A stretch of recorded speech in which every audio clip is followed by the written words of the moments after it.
The first essential public health service is monitor health status and identify and solve community health.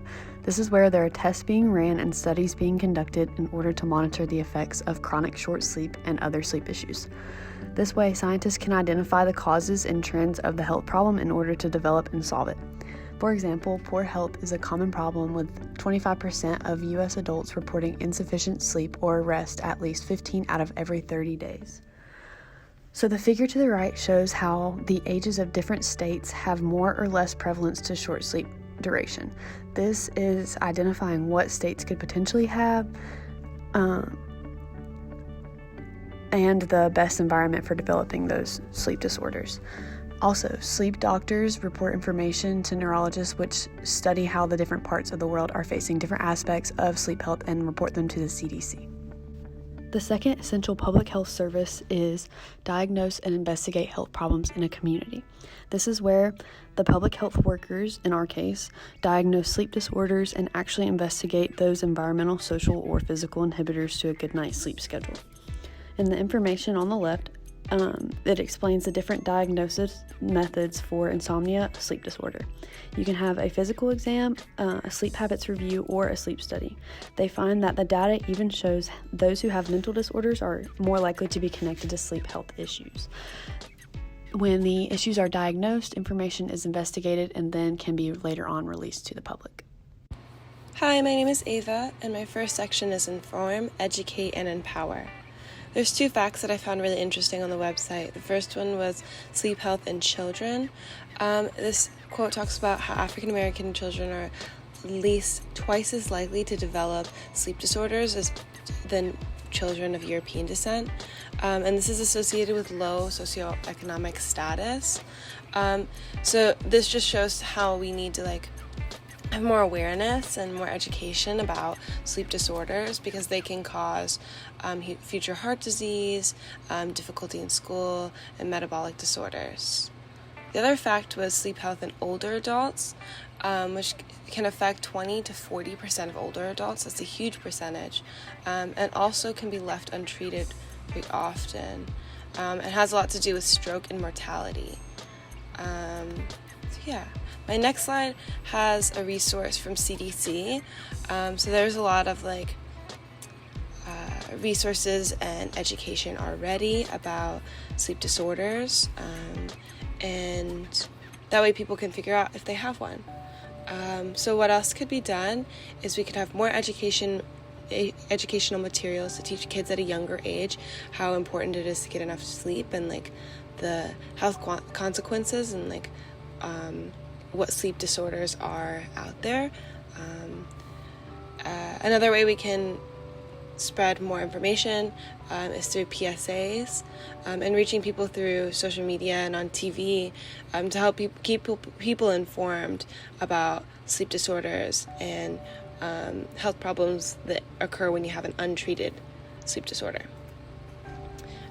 Here I have some educational materials, examples of that. A lot of these are posters, things you could see on an ad on Instagram or something like that I think would be really helpful. My next category was number 4, mobilize community partnerships in action. So first I have a quote from the same website that talks about sleep education in workplaces and programs that were implemented within the community that can help motivate managers and workers to get enough sleep and reduce their risks of health problems and improve their safety at work as well. One of the other things I noticed is we need to make sure within the community that we represent the people who need more attention, because there's obviously communities that are unproportionately affected by sleep health, and those are listed below.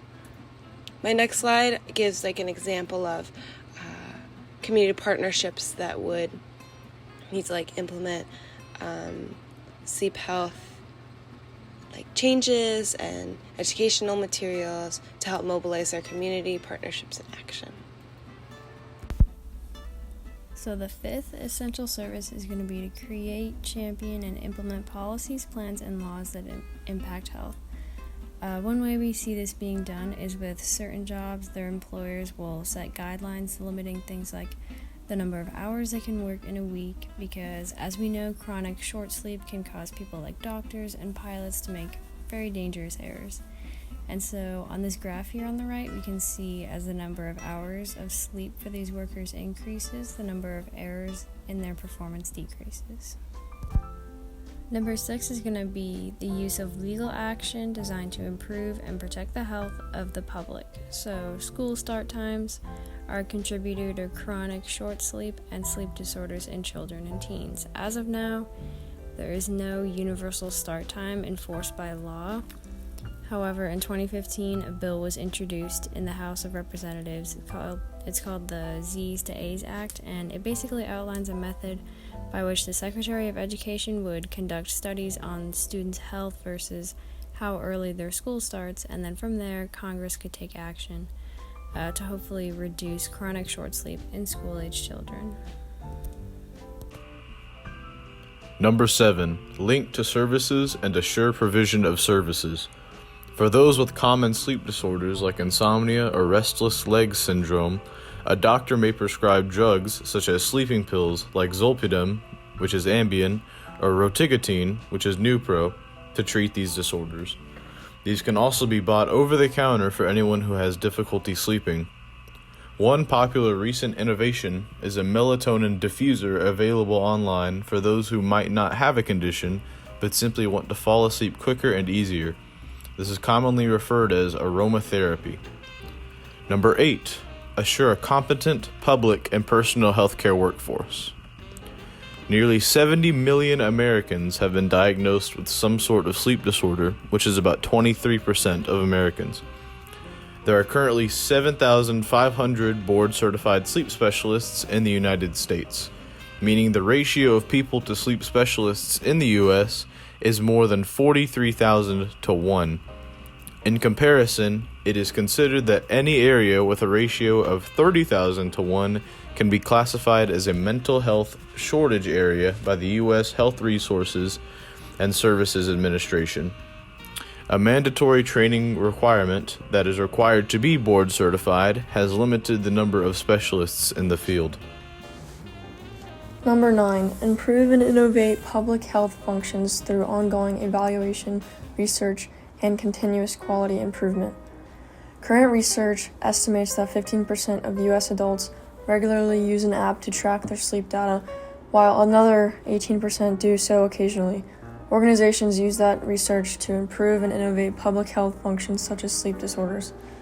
Over the course of 2019, we've gathered and analyzed sleep data of more than 200,000 nights collected from various types of subjective and objective sources and found some interesting trends that can tell us a lot about how we are sleeping, how much of it we are actually getting, when we are sleeping, the quality of our sleep, and who among us is prioritizing their sleep. Number 10, build and maintain a strong organizational infrastructure for public health. As noted in slide 14, there are currently 7,500 board-certified sleep specialists in the United States, meaning the ratio of people to sleep specialists is more than 43,000 to 1. In comparison, it is considered that any area with a ratio of 30,000 to 1 can be classified as a mental health shortage area by the U.S. Health Resources and Services Administration. Therefore, America is still working towards a strong organizational infrastructure for public sleep specialists. Though there is lots of data to give people the opportunity to learn more about their sleep habits, in some situations, a specialist is needed.